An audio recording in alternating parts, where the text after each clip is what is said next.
we can start with this. I can say yes A. I can say yes B. I can leave this out and give the C to this. I can give the C to this and leave this one out, whichever one. So now let's go. The next thing we're going to do now is that we're going to write out each of the atoms each reactant and product has. So what do we have? The first element here is boron. So how many atoms of boron do we have? We have 2 atoms of boron.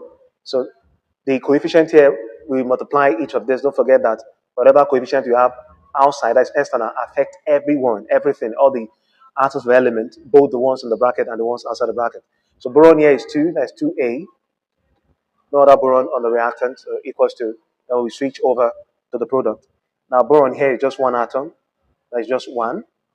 So 2A equals to 1, no other boron, we're done with that. Then the next thing is bromine. How many atoms of bromine do we have? We have 6 atoms of bromine. 6 times A is 6A. No other bromine here equals to, we have just 1 bromine here, which is just 1 atom. So 1 times C is C.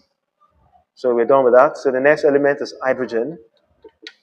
Just 1 atom of hydrogen. 1 times B is B equals to, no other hydrogen here, because we have 1 hydrogen here. 1 times C is C. So the next is nitrogen. So how many atoms of nitrogen do we have here? Just have 1 atom of nitrogen. 1 times B is B equals to nitrogen, 1 atom.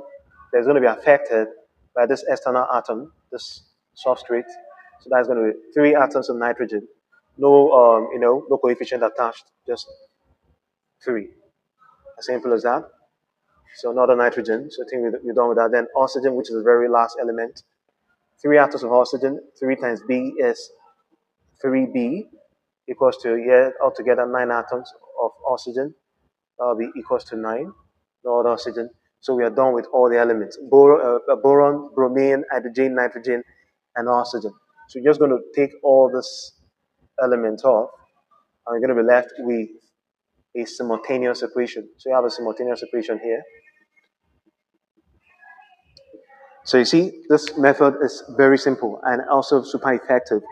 So we have, first of all, we have 2 equal to 1, 6A equal to C, B equal to C, B equals to 3 equation 4, 3B equals to 9. As simple as ABC. So we have, first of all, 2A equals to 1, divide both sides by 2, A is equals to 1 over 2. We've gotten our value for A, the first coefficient. So if A is 1 over 2, you can see B is very direct, B is 3, and 3B equals to 9. If you divide both sides by 3, B also is 3. So B is so clear, and the rest. So B is 3. So how do we get our C? If B is 3, it means,